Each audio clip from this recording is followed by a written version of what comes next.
Hi guys, a very good evening. A very good evening to all of you. So இன்னைக்கு நம்ம என்ன பார்க்க போறோம் அப்படின்னு பார்த்தீங்கன்னா நமக்கு ரீசெண்டா ஒரு நோட்டிஃபிகேஷன் வந்திருந்து ஒரு நோட்டீஸ் வந்திருந்தது. எஸ்எஸ்சி வந்து ஒரு நோட்டீஸ் விட்டுருந்தாங்க. என்னன்னா ரெக்வஸ்ட் ஃபார் இன்ஃபர்மேஷன் அப்படின்னு சொல்லிட்டு சரிங்களா.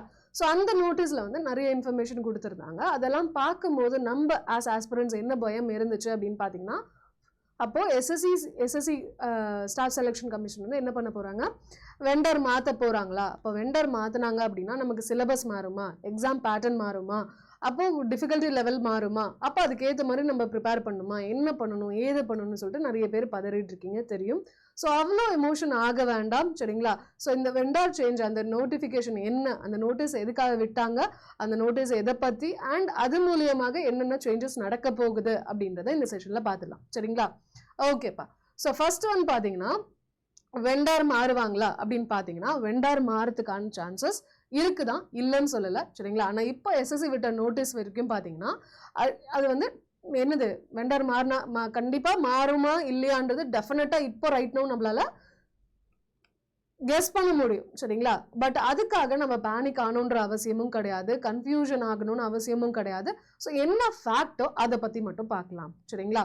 ஓகே. ஸோ ரீசென்ட்லி எஸ்எஸ்சி என்ன பண்ணாங்கன்னா ரெக்வஸ்ட் ஃபார் இன்ஃபர்மேஷன் அப்படின்றத ஒன்று நோட்டீஸாக விட்டுருந்தாங்க.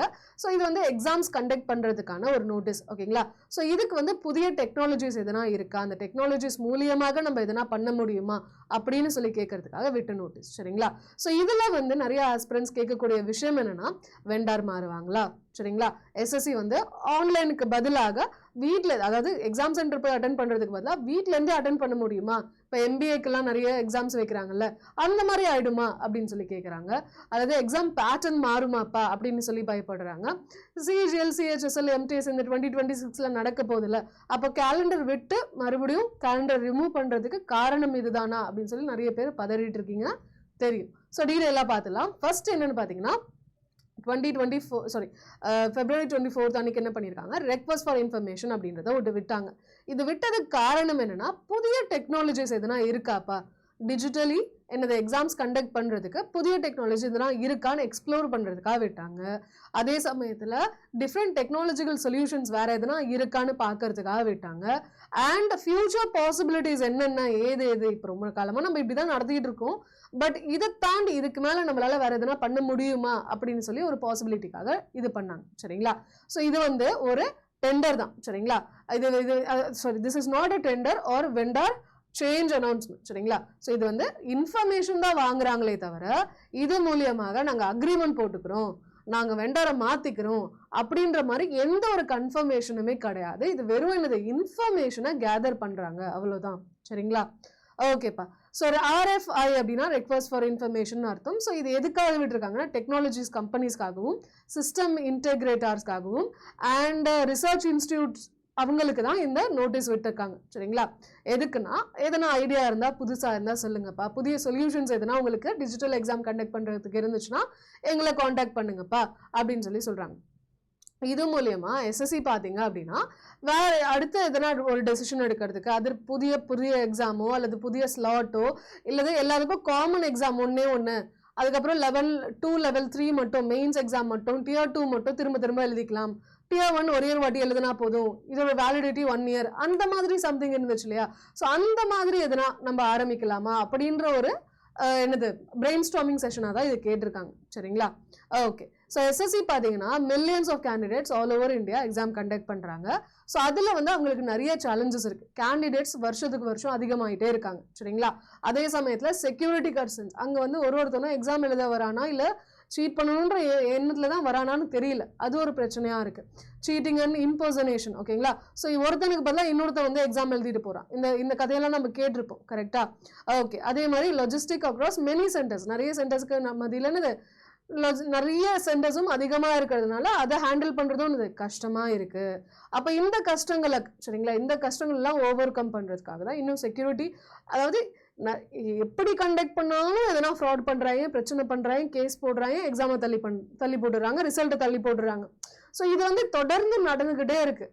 சரி என்னடா பண்ணுறது, நம்மளும் எல்லாம் யோசிச்சு எல்லாமே பண்ணியாச்சு, இதுக்கு மேலே நம்மளால முடியலப்பா, வெளியில் எவனுக்காச்சும் இந்த பதில் தெரியுதான்னு பார்ப்போம், அவனாலையாச்சும் இதை சொல்ல முடியுதான்னு பார்ப்போன்னு சொல்லிட்டு அந்த முடிவுக்கு வந்துட்டாங்க. சரிங்களா? அவங்களும் என்னதான் பண்ணுவாங்க, அவங்க வந்து எப்படியாச்சும் நல்ல எக்ஸாமை கண்டக்ட் பண்ணணும்னு எதிர்பார்க்குறாங்க. சரிங்களா? டிரான்ஸ்பரண்டா இருக்கணும், எந்த ஒளிவும் மறைவும் இருக்கக்கூடாது, இந்த கொஸ்டினுக்கு நீ இந்த ஆன்சர் தான் பண்ணியிருக்க, இதுக்காக தான் நாங்கள் நெகட்டிவ் போட்டிருக்கோம், நார்மலைசேஷன் இப்படி தான் நடக்கும்னு சொல்லி ஏதோ ஒன்று, ஓகேங்களா, வெளிப்படையா இருக்கணும்னு எதிர்பார்க்குறாங்க. அதே மாதிரி அக்கௌண்டபிலிட்டி இருக்கட்டும், ஸ்கேலபிலிட்டி இருக்கட்டும், எல்லாமே இது ஈஸியாக ஆக்சஸாக எல்லாராலையுமே எழுத முடியணும், எல்லா ஆக்சஸும் கிடைக்கணும் அப்படின்னு தான் அவங்களும் முயற்சி பண்றாங்க. சரிங்களா? அவங்களுமே அதை தான் முயற்சி பண்றாங்க. ஸோ இது வந்து அவங்களால கொண்டு போய் நம்ம கிட்ட ஸ்டூடெண்ட்ஸ் கிட்ட 100% கேண்டிடேட்ஸ் கிட்ட 100% கொண்டு போய் சேர்க்க முடியல. ஸோ அந்த மிடில்மேன் யாருன்னா இருக்கீங்களாப்பா அப்படின்னு சொல்லி தான் அவங்க கேட்குறாங்க. சரிங்களா? ரிசோர்ஸ் எங்ககிட்ட இருக்கு, அதாவது இதுக்கான என்னென்னலாம் ஃபினான்ஷியலி என்னென்னலாம் ப்ரொவைட் பண்ணுமோ அது நாங்கள் ப்ரொவைட் பண்ண தயாராக இருக்கோம். ஆனால் எக்ஸாம் கண்டக்ட் பண்ணுறவனையோட மூலியமாக நிறைய பிரச்சனைகள் நடந்துகிட்டு இருக்கு. ஸோ வேற யாருன்னா இருக்கீங்களா, வேற எதுனா ஆப்பர்ச்சுனிட்டிஸ் இருக்கா, வேற எதுனா டெக்னாலஜிஸ் இருக்கான்றதான் கேட்குறாங்க. சரிங்களா? ஈவன் இந்த computer based examination as usual இப்போ நடத்துகிற மாதிரியே நடத்துறதுக்கு இன்னும் வேற எதனா வழி இருக்கா, இல்லை டேப்லெட் பேஸ்டு, அதாவது சிஸ்டமே வேண்டாம், சிஸ்டம்னா தானே ஷட் டவுன் ஆகுது, சிஸ்டமே வேண்டாம், டேப்லெட்டை வச்சு எக்ஸாம் கண்டக்ட் பண்ணுறதுக்கான பாசிபிலிட்டி இருக்கா, அல்லது சிஸ்டமும் வேண்டாம் டேப்லெட்டும் வேண்டாம், டைரெக்டாக ஆஃப்லைன் போயிடலாம், ஆஃப்லைன் எக்ஸாம் சென்டர்ஸ் வைக்கலாம், டிஎன்பிஎஸ்சியில் எப்படி கண்டக்ட் பண்ணுறாங்களோ, அதாவது யூபிஎஸ்சியில் எப்படி கண்டக்ட் பண்ணுறாங்களோ அந்த மாதிரி நம்ம கண்டக்ட் பண்ண ஆரம்பிச்சிடலாம். அதே சமயத்தில் செக்யூர் டிவைஸ் பேஸ்ட் எக்ஸாம்ஸாக வச்சுக்கலாம். அந்த மாதிரி இப்படி எதுனா பாசிபிலிட்டிஸ் இருக்கா, ரிமோட் எக்ஸாம்ஸா வச்சுக்கலாம் அப்படின்ற மாதிரி இதுக்கு எதனா பாசிபிலிட்டிஸ் இருக்கா, இல்லை பிரிங் யோர் ஓன் டிவைஸ்ன்ற ஒரு ஆப்ஷன் இருந்துச்சு. சரிங்களா? நீங்களே உங்களோட ஃபோன் எடுத்துட்டு வாங்க, இல்லை உங்களோட டேப்லெட் எடுத்துட்டு வாங்க, நீங்க எடுத்துட்டு வந்து எக்ஸாம் சென்டர்ல உட்காந்து டெஸ்ட் எழுதுங்க, அந்த மாதிரி எதனா பாசிபிலிட்டிஸ் இருக்கா. ஸோ அந்த மாதிரி கேட்கறது இதெல்லாம் தான் மெயினா அவங்க கேள்வியா கேட்டிருக்காங்க. ஸோ இதுல வந்து நம்ம புரிஞ்சுக்க வேண்டிய முக்கியமான விஷயம் என்னன்னு பாத்தீங்கன்னா, RFI தான் கேட்டிருக்காங்க, ரெக்வஸ்ட் ஃபார் இன்ஃபர்மேஷன் தான் கேட்டிருக்காங்க. ஸோ இது மூலியமா இது கேட்டது மூலியமாக டக்குன்னு மாறும்னு நம்மளால சொல்ல முடியாது. என்னதான் இருந்தாலும் கவர்மெண்ட் இல்லையா, அதுவும் சென்ட்ரல் கவர்மெண்ட், முடிவை எடுத்தோம் கவுத்தோன்னு எடுக்க மாட்டாங்க. ஸோ டக்குன்னு இந்த முடிவு நமக்கு பாதிப்பு ஏற்படாது. ஸோ இது மூலியமாக அவங்க கமர்ஷியல் கொட்டேஷன்ஸோ இவ்வளோ அக்ரிமெண்ட் இவ்வளோக்கு பேசிக்கலாம் அவ்வளோக்கு பேசிக்கலான்ற ஒரு விஷயமும் நடக்கல, இன்னும் அதெல்லாம் நடக்கல. சரிங்களா? ஸோ இது வெறும் அசஸ்மெண்ட் தான், என்னென்ன இருக்கு ஏது இருக்குன்னு பார்க்குறாங்களே தவிர இதை பேஸ் பண்ணி நமக்கு கேள்விகள் வேற எதுவும் பெருசா கிடையாது. சரிங்களா? அக்ரிமெண்ட் போடுறதோ அது இதெல்லாம் எதுவுமே சோ ஃபார் பண்ணல அப்படின்னு சொல்றாங்க. சரிங்களா? ஓகே, அடுத்து பாத்தீங்கன்னா அப்போ அடுத்து என்ன நடக்க போகுது அப்படின்னு கேட்கும் போது, இந்த ரெஸ்பான்சஸ் எல்லாமே டெக்னாலஜிஸ் எல்லாமே ரெஸ்பாண்ட் பண்ணதுக்கு அப்புறம் எஸ்எஸ்சி என்ன யோசிக்கும் அப்படின்னா, சரி ஸோ இவங்க இதெல்லாம் சொல்றாங்க, பின்ன எக்ஸ்பர்ட் கிட்ட போய் கேட்போம், இதெல்லாம் நடக்க சாத்தியம் இருக்கா அப்படின்னு போய் கேட்போம். இது மூலியமாக பைலட் டெஸ்ட் எதனா நடத்துவோம், சில எக்ஸாம் சென்டர்ஸ்லயோ அல்லது சில கேண்டிடேட்ஸை மட்டும் வச்சு அல்லது ஒரு சில எக்ஸாமுக்கு மட்டும் இதை வச்சு நம்ம கண்டக்ட் பண்ணி பார்ப்போம். ஸோ இது ப்ரூஃப் ஆஃப் கான்செப்ட் ட்ரையல்ஸ், அதாவது இது உண்மையிலேயே அவங்க சொன்ன மாதிரி இதெல்லாம் நடக்குதா, இல்லை அவங்க சொன்ன மாதிரி இல்லாம இதுல எதனா பிரச்சனைகள், புதிய பிரச்சனைகள் எதனா வருதா, என்ன எதுன்னு பார்ப்போம் அப்படின்னு சொல்லிட்டு ட்ரையல் நடத்தலான்றாங்க. ஸோ ஃபீசிபிலிட்டி இருக்கா இல்லையா, பாசிபிலிட்டி எந்த அளவுக்கு இருக்குன்றத எல்லாத்தையும் பார்த்து முடிக்கலாம் அப்படின்ற பிளான்ல தான் இருக்காங்க. சரிங்களா? ஸோ இது மூலியமாக எஸ்எஸ்சி டக்குன்னு ஒரு முடிவு எடுக்குமா? கண்டிப்பா கிடையாது. ஓகேங்களா? டக்குன்னு ஒரு முடிவை எடுக்க முடியாது. இது ஒரே ஒரு பர்சனோ ஒரே ஒரு கம்பெனியோ பாதிக்கக்கூடிய விஷயம் கிடையாது. ஆல் ஓவர் தி இந்தியா எல்லாரையுமே பாதிக்கக்கூடிய ஒரு விஷயம். ஸோ இவ்வளோ பெரிய சீரியஸான ஒரு விஷயத்த எடுத்தோம் கவுத்தோன்னு முடிவெடுக்கிறது கஷ்டம்தான். இப்போ வரைக்கும் நமக்கு வெண்டார் மாறுவாங்கன்னும் அல்லது பேட்டர் சேஞ்ச் ஆகணும் அல்லது ஹோம் பேஸ்ட் எக்ஸாம்ஸ்லாம் நடக்கணும் எந்த ஒரு இன்ஃபர்மேஷனும் நமக்கு கொடுக்கப்படலை. அதே மாதிரி டிஜிட்டல் ஓவரால் இருக்கும், இந்த மாதிரிலாம் நமக்கு எந்த ஒரு இன்ஃபர்மேஷனும் இப்போ வரைக்கும் வரல, அனௌன்ஸ்மெண்ட்டும் வரல. அப்போ இதை யோசிச்சு நம்ம பதறது நியாயமே கிடையாது. சரிங்களா? ஸோ என்ன பண்ணலாம், எஸ்எஸ்சி ஆஸ்பிரன்ஸ் என்ன பண்ணலாம் அப்படின்னு பார்த்தீங்க அப்படின்னா, உங்க கையில என்ன இருக்கோ அதை பாருங்க. சரிங்களா? ஸோ என்ன கையில இருக்கு, ப்ரிப்பரேஷன் கையில இருக்கு, ஒழுங்கா ப்ரிப்பேர் பண்ணுங்க. மார்க் டெஸ்ட் கையில இருக்கு, மார்க் டெஸ்ட் ஒழுங்கா போடுங்க.